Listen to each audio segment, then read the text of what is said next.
Okay, looks like it's time to get started. My name is Anne, and I am a health coach here at Oriant, and I am also our webinar moderator for our Wellness Wednesdays.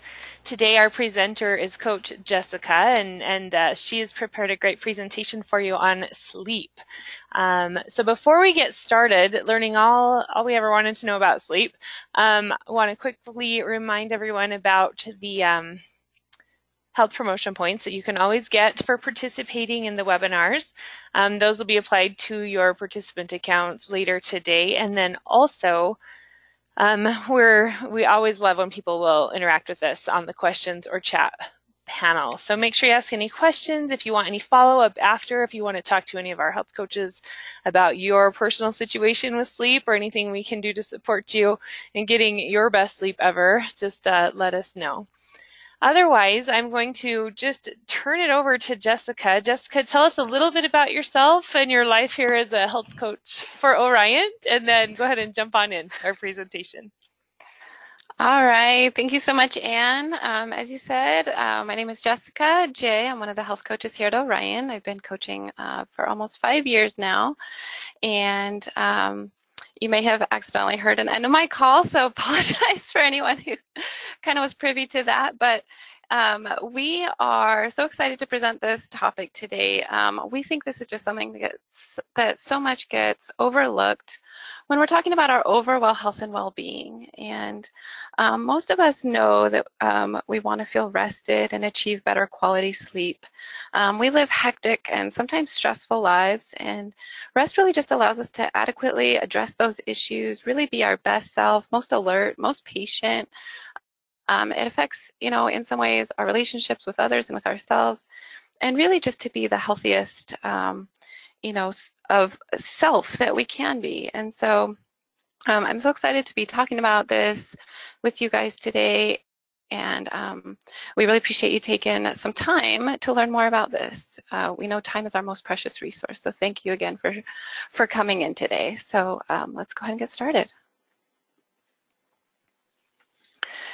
So there's at least one organization that is recognizing the importance of sleep. They're really taking this research and incorporating it into their training, essentially for their soldiers. They're calling it the secret weapon of the U.S. Army to get people really to their highest levels of performance.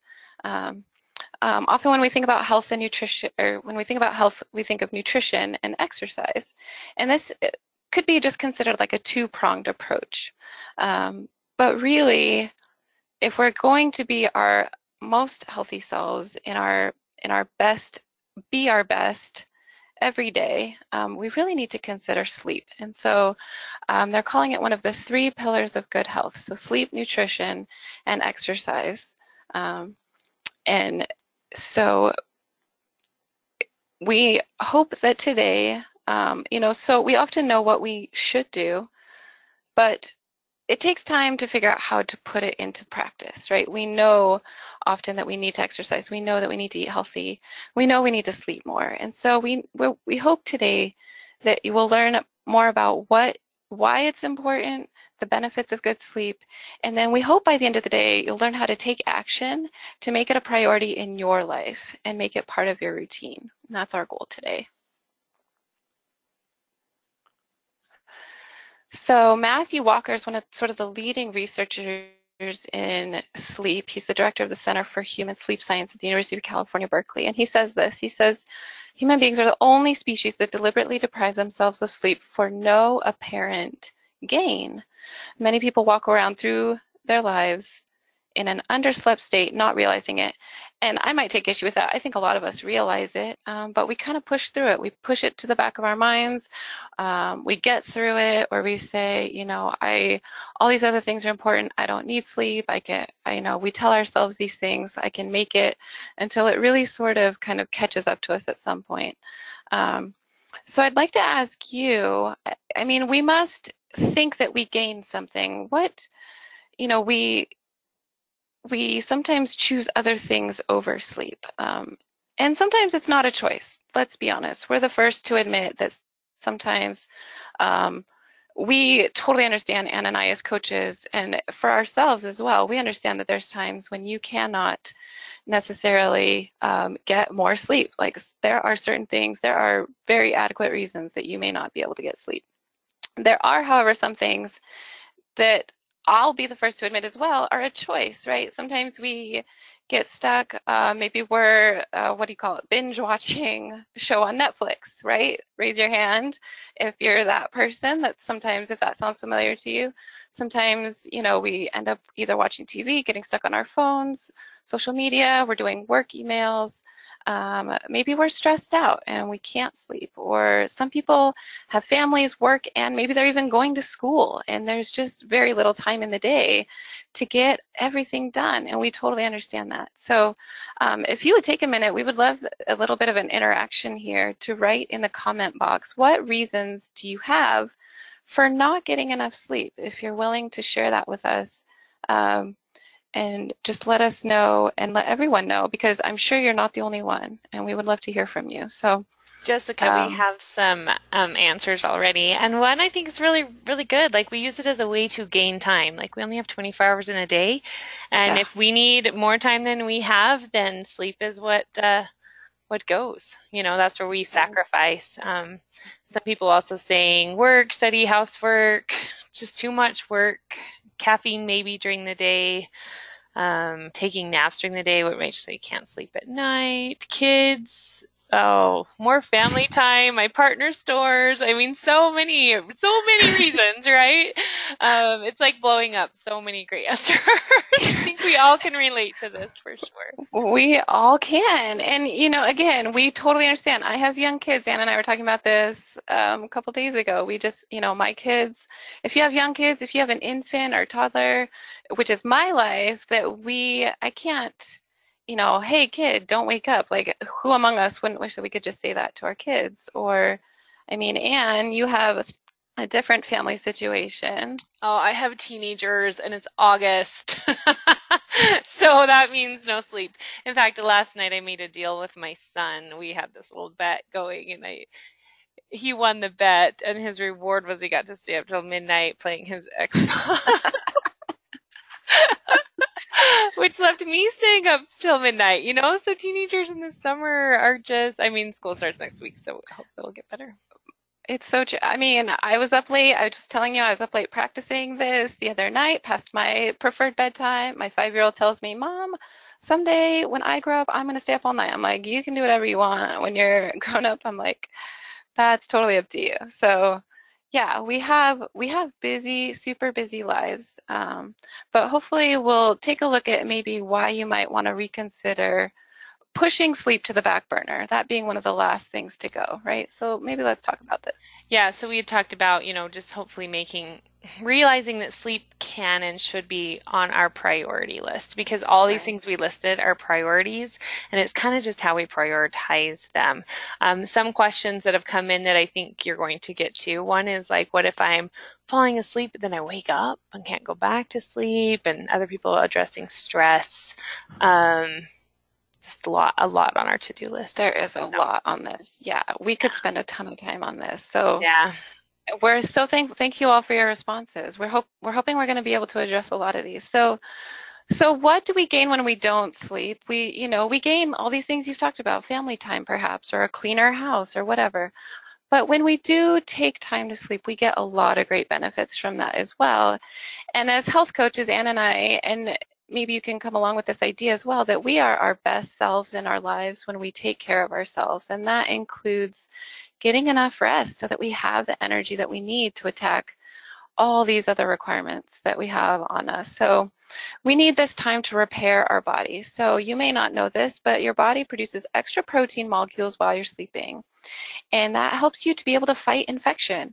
How many of us are down for the count because we get sick sometimes and we're not able to live our best lives and our best selves because we get run down. And when we're sick, we really are, let's say we're not living our best life, we're not living our best selves. Keeps your heart healthy, regulates blood pressure and cholesterol. there is some physiological, there's lots of physiological things going on here. One of the main things that is related to stress, you're going to hear a lot about hormones with us today because plays a big part in what we gain when we sleep, but sleep reduces stress hormones. So as we go throughout the day, these stress hormones build up, just life. These stress hormones, these cortisol, these adrenaline, and the time that it takes to break down is while we're sleeping. And so your body actually breaks down those hormones, processes it, gets it out of your bloodstream, really puts all that back into our waste to get it out of the body. It gets it out of there. And then that's why we feel more rested when we wake up. We've had time to process some of those sleep hormones. If you think back to a night where you maybe didn't get much sleep, you wake up and you don't feel rested. You're already stressed out at the beginning of the day, and it's really not a great way to get started. It's not a great way to start with your kids in the morning when you're already stressed out right when you wake up. So so these are things you gain. We have some more here too. Jessica, I want to hop in really quick, really here. I had told you before I had this friend, and she and I were running partners, and as part of trying to be healthy, we would run together at 5 a.m.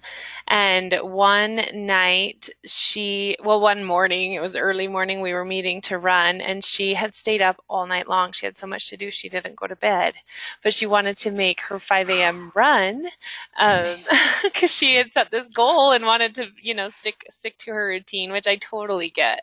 But all of these really, but the whole purpose behind her running was to grow her muscles, to burn calories, was to, increase her fitness. All of that change needs the sleep, which you talked about, repairing the body.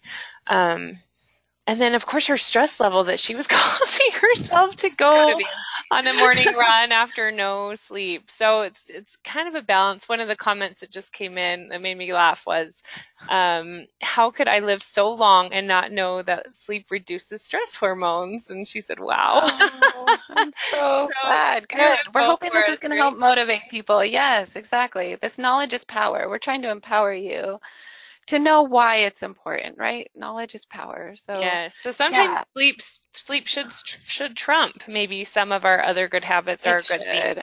I don't know how many of us can relate to getting up at 5 a.m. to train for a marathon, but we can appreciate the fable of that story, I think.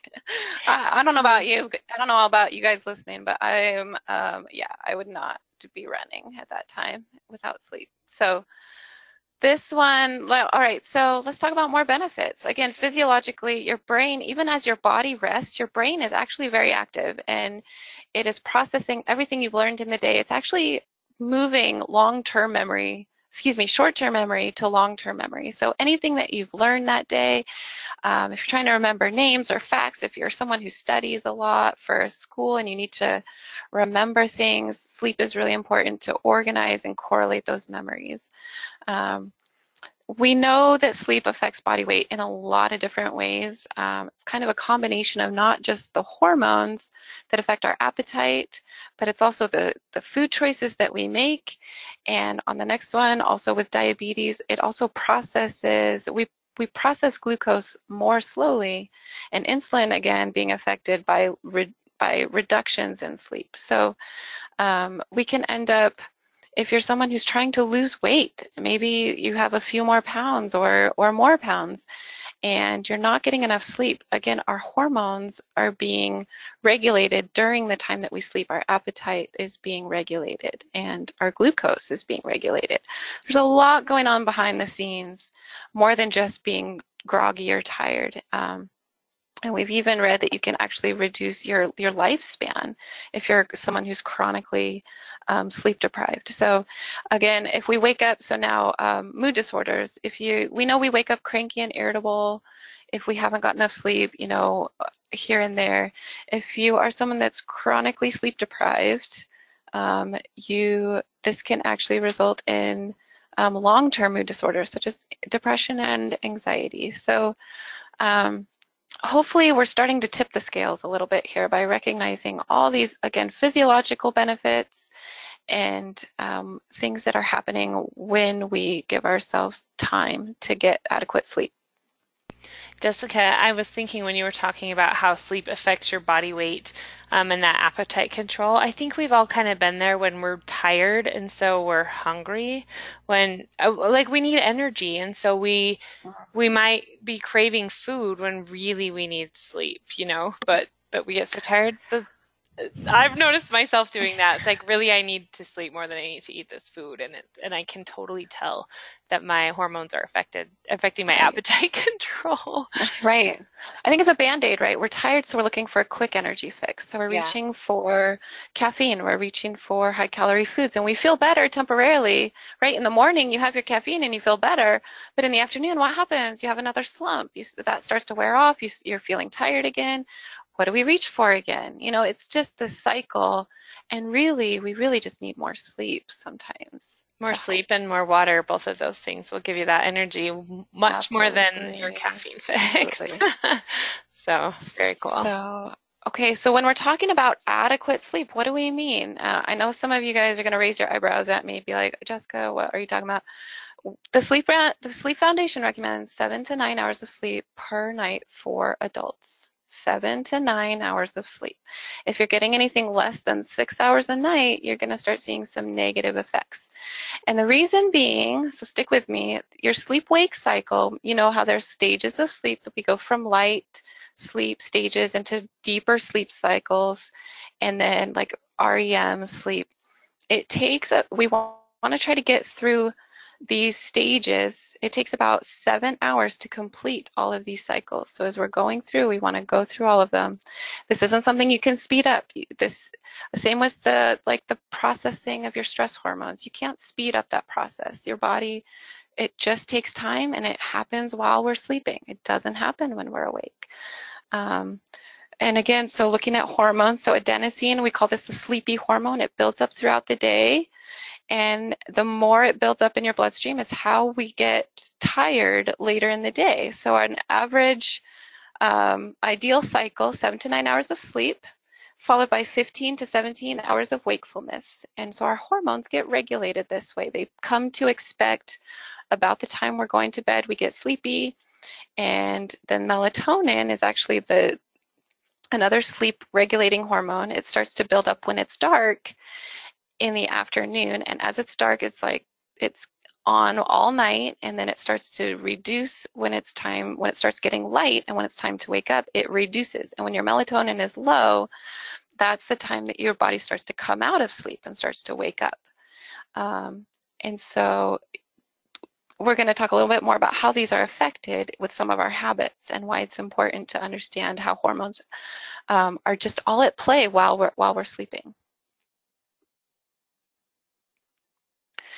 So some people are thinking, I know you're trying to already get around this. You're thinking, okay, well, I'm going to sleep like 5 or 6 hours during the week, and then I'm going to catch up on the weekend. And I hate to tell you, this is not really recommended by people who study sleep. So what can happen, so for example, say you're underslept by just an hour a week, you are building that up, or excuse me, an hour a day, sorry. So up to 5 hours a week. So Monday through Friday, you're only getting 5 or 6 hours. Now you have a sleep debt by Saturday of about 5 hours that you're going to have to try to catch up on. And you think about that, 5 hours is quite a lot. And some of you are like, I can do it. Okay, sure, great. You can, probably. You can sleep till noon on Saturday, but then what? Now you're not tired at a good bedtime on Saturday.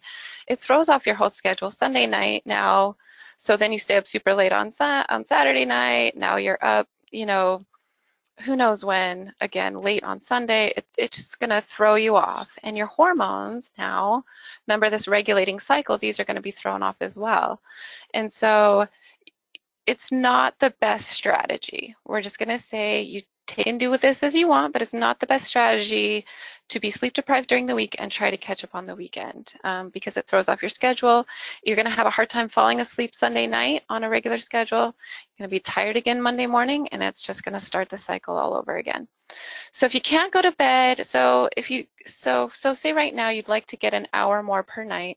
Don't necessarily have to jump right to an hour earlier. You can actually try to incrementally, even if you go to bed 15 minutes or 30 minutes extra or a little earlier, start with 10 or 15 minutes and let those hormones kind of regulate, and they'll get used to that regular schedule, and then you're going to be well rested 7 days a week. Jessica, we're getting a lot of questions coming in about sleep and all of these things. Catching up on sleep was one of the questions, like binge sleeping on the weekend, and is that the best plan? Which really doesn't, because you've kind of addressed that. Some of the others I think you're going to come into soon. Great. But one of the questions was, how do I know if I've made it through all of these sleep cycles? I have some ideas on that, but do you have an idea on how you might know if you've made it through? Well, I think from what I've read, there's certain things. I mean, number one, if you have a Fitbit that tracks your sleep, you can actually see your sleep cycles on there. It gives you a lot of great information. Another thing is it's kind of based on how you feel. Ideally, you come into a light state of sleep, and that's kind of about the time that you wake up. If you're in a deep sleep when your alarm goes off, it's going to take a little bit more. You're going to be a little bit more groggy. But again, time-wise, it takes about 7 hours. So a great place to start is, what time do you have to get up, and try to, count backwards at least 7 hours. Try to set your minimum sleep for 7 hours, and there's a good chance you might be able to reach those full cycles. Yeah, I completely agree. If you find yourself waking up in that deep sleep, then you know you're probably not planning to sleep long enough. Some people really do need 9, and you may find, Yeah. gosh, I never knew I need 9 hours, and that's a hard thing to work in, I'm sure. Yeah, something might have to give. I know, right? What's gonna have to, I don't know. It's a tough one, but I we think it's worth it, but yeah. I know you're planning to talk on ways to get that Yeah, good quality sleep. let's get through, and we'll get to, if we haven't answered your questions, we're happy to stick around and talk about some more questions as well. Perfect. Let's move ahead, and Because then we've got a lot more to throw talk more about. at you Yeah. in a minute. Yeah, I love it. Thank you all for your questions. So it's quality sleep. So if you are not sure, so say you're like, well, I think I'm in bed for a certain amount of hours, and there's a lot of things that affect sleep. So, but ask yourself if you're concerned about your quality, your sleep quality. So we're going to talk quality and quantity. But ask yourself these questions. If you are sleeping at least 85% of the time that you're in bed, that's a good indication that you're getting quality sleep. If you take less than 30 minutes to drift off to sleep, or it should take about 30 minutes or less, that means that you're adequately tired, and these other things are probably in place that we're going to talk about here. Staying asleep, try ideally waking up less than once per night. And again, I know my mom tells me I would sleep better, but I have to get up and go to the bathroom. So that's really common maybe for people who don't have their young kids at home anymore. So things that affect, when you're waking up. And then if you do wake up, are you able to fall back asleep within 20 minutes of waking? So this gives us some really good guidelines about how to determine whether or not we're getting quality sleep, because this is going to take away from, our restfulness in the morning and getting all these really good benefits. So how do we improve the quality of our sleep? I know a lot of you guys have a lot of questions on this. So one major thing is creating a bedtime routine for yourself, and you want to start this routine about 30 to 60 minutes before you're ready to go lights out. So you've all heard this, turning off your electronics, your screen time. The bright lights from TV and from screens and phones and things, they are keeping your melatonin from building up, and they're throwing off your hormones. And so turning those things off at least 30 minutes before bedtime is going to put you in a more restful sleep, right? We're not just a light switch. We can't just go to bed, turn off the light, go to sleep. It just doesn't happen. So we can't just go to bed and expect to fall right asleep. Your sleep environment, the research supports that if you, as much darkness as that you can get in your room, in your sleep space where you sleep. If you can get complete and total darkness, we're talking blackout curtains, we're talking 0 lights from any blinking electronics or modem or light of any kind, just trying to get complete and total darkness. Of course, some things, again, are in control and some are not, whether it's quiet, proper temperature, comfort level. All these things can be really important for improving your sleep quality. There's so much information here. Diet and exercise habits during the day as well as right before bed. Having a healthy body weight, we know, can improve your sleep habits, as well as exercise. I love this about exercise. It gives you energy for the day, and it makes you tired at night, helps you fall asleep at night, stay asleep at night. So if you don't have a regular, just normal walking exercise program can improve your sleep at night. And then if you have, in addition to these could be considered medical problems: snoring, sleep apnea, restless leg syndrome, or like medical insomnia. These are things you may need to talk to your doctor about. There's some tricks about snoring, changing position, making sure you can breathe out your nose and not your mouth.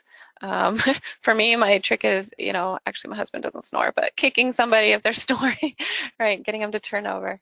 But these are it's really a complex thing, but these are things that can really improve your quality of sleep. So just to expand just a little bit more on that, so say you have a noisy environment, whether it's external, right? Maybe your neighbor's barking dog, or Anne has told me her neighbor has wind chimes that she wants to sneak away in the night and go tear them down. They are honestly, they are the very worst thing. I've told my teenagers we're going to dress all in black and we're going to go all incognito in the night and we're going to destroy the neighbor's wind chimes. My neighbor has a rooster. I want to break the thing's neck at like 4 or 5 in the morning. So yeah, if you have a rooster nearby, that does not help. But if you can't, if it's external noise, of course you can try things like white noise machine, pink noise machine. You can try not to have, you can use earplugs perhaps. And I hate to break this to many people. I know some people like to fall asleep with TV or sound of some kind or music. You may think that it helps you fall asleep, and it may be okay if you have it on a timer, but research suggests completely even removing that stuff from your bedroom, just creating a nice, comfortable sleep space, because as we get into light stages of sleep, those things can actually disrupt your sleep at night. So when you come into light stages, if you hear noise, or if you have, or even a deep sleep, sometimes these things can wake you up in the middle of the night. So you might try it, see if you sleep better with or without it. Give it a few days. Light, we mentioned, total darkness, temperature. If you sleep, if you and your partner have to work together to figure this out, but you can set the ambient temperature to something you both can live with, and then dress accordingly, or change blankets so that the ambient temperature is sort of in the middle. And then if you're cold, you can wear extra clothing or blankets. If you're warm, maybe you can adjust that as well. And then just make sure your mattress, your pillow, your linens, all these things are comfortable for you. Invest in those things. If they're really just not doing it for you, sleep is worth it, and it's worth being rested. So take some time to make sure that you have adequate and comfortable sleep space and environment. Okay, so getting on to foods before bed, particularly spicy foods if you're prone to heartburn. Of course, caffeine blocks that sleepy hormone. It blocks the adenosine receptor, which is okay during the day, but of course we want to reduce that at night. Cigarettes are stimulants. Nicotine, is a stimulant. It's gonna wake you up. It's gonna increase your heart rate when we're trying to lower it. So consider cutting these things out. Again, at least ideally 60 minutes before bed or more. Some people think that alcohol helps them sleep. It may help you fall asleep initially, but really it's going to disrupt your sleep throughout the night. It changes your blood sugar levels, which will change how you sleep during the night. And so if you can refrain from alcohol, ideally, this one needs to be a couple hours at least before bed. Give your body time to process the alcohol out of your body that you've drank before you go to sleep if you want to get a good night's sleep. Sugar, this is a tough one. We know a lot of people, myself included, we think we want a nice dessert before bedtime. The idea is, again, that our blood sugars, we want them to remain steady, because it can actually pull you out of sleep. If you've eaten big sugary meals or sugary desserts or snacks before bed, you may not come out of a full sleep, but as your blood sugar changes while you're sleeping, it drops. That can actually disrupt your sleep throughout the night. So you want to avoid those things. Also, MSG, fried foods, smoked meats. You may check with your doctor about any medications you may be taking. These can also be known to disrupt your sleep or make it difficult to fall asleep at night.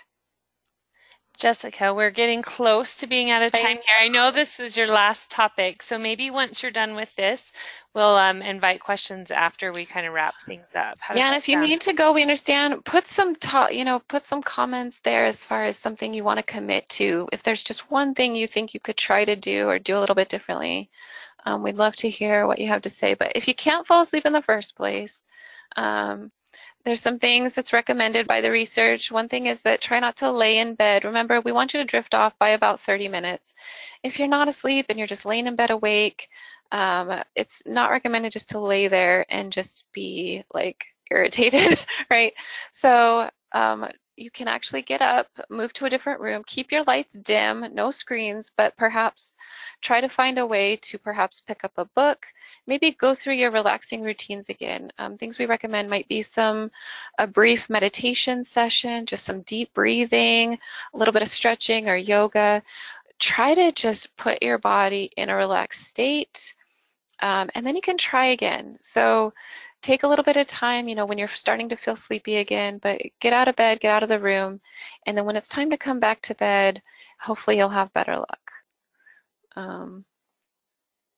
Do you have anything, okay, to add to that? I don't think so. Oh yeah, you want to just lower your anxiety levels, calm your body and mind as best you can. Some people like to take like a warm bath before bed. That dropping of body temperature can help you feel sleepy and be ready for bed.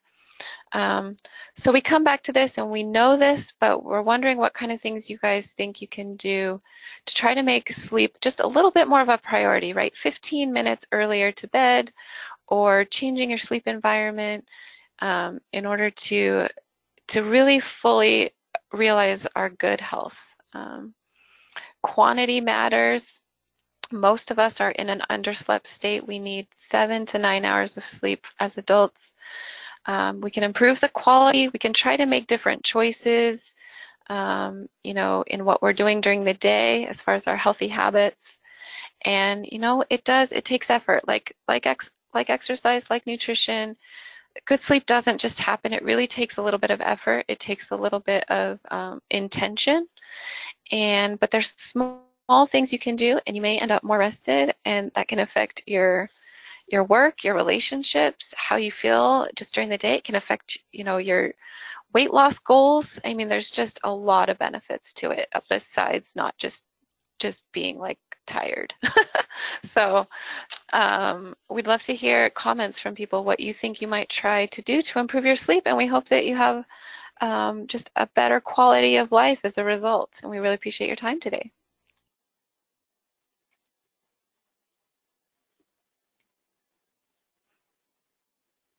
Anne, are you there?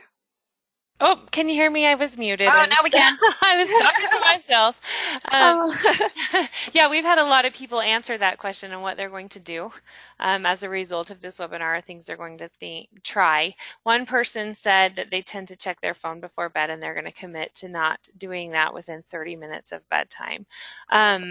One thing I read, I need to figure out, I'm not exactly sure what the app's name is, but there are some apps that you can add to your phone that will like change the lighting within so long of your bedtime to not give you that blue light, which can help if you do need to, be on your electronics right before bed. It can help not disrupt the REM sleep, is what it's claiming. Also, like yellow glasses, like safety glasses from the garage. If you want to throw those on before you check your email, that has been said to help. I don't know. I would say let's use this as a last resort. Like, really, come on. Like, we need, like, if you can, let's put the phones down. I mean, you're on them all day long. We're on them increasingly so much. I mean, pick up a book or a magazine, I know it's unavoidable sometimes, but, try it. Try to see if you can break that habit and see how you feel. See if that is, just try it for a week and see if you notice a difference, I'm with you, and I think that's what a if lot of it's people avoidable. a I lot of people are know. saying that they're going to turn off the TV earlier. They're going to go to bed 15 minutes. Try to be consistent weekdays, weekends. Keep some consistency Mhm, there. mhm. Have a set bedtime. I've encouraged some participants to have a bedtime alarm, just like you have a Yeah. wake up alarm. Like have set an alarm and be like, oh, I can't watch one more episode. I can't fold this laundry. I need to go to bed, and kind of make that be a reminder that it is Yeah, make it bedtime. happen. Take action, right? Take what you learn, take what you know, and put it into action today if possible. I mean, you can start today. You can choose to make a different, diet choice today. Less sugar, more protein, more healthy carbs. Go ahead and eat. Like if you're hungry, eat, but maybe try to reduce the sugar choices before bed and see if that helps you sleep better at night. So Perfect. Well, I think we probably should wrap it up. If you I did, know. if you did Talk about this forever. if you did post a question and we haven't addressed it yet, just look forward to an email from me. I'm going to follow up with you via email. You can always also call us here at Orion and talk to any of the health coaches about your specific sleep situation, and we can do our best to assist you with some ideas and strategies and things you can try to get better quality and, I guess, more quantity sleep. Um, Also, go ahead and watch for your points that are going to come on your account later today. A recording of this webinar will be available on myorion.com, as well as a PDF of the slides if you're interested in having those later too. So, Thank you all for your time. Have a great day. yes, thank you so much, Jessica, for joining us, and we'll be back next month for next month's Wellness Wednesday. Have a great day.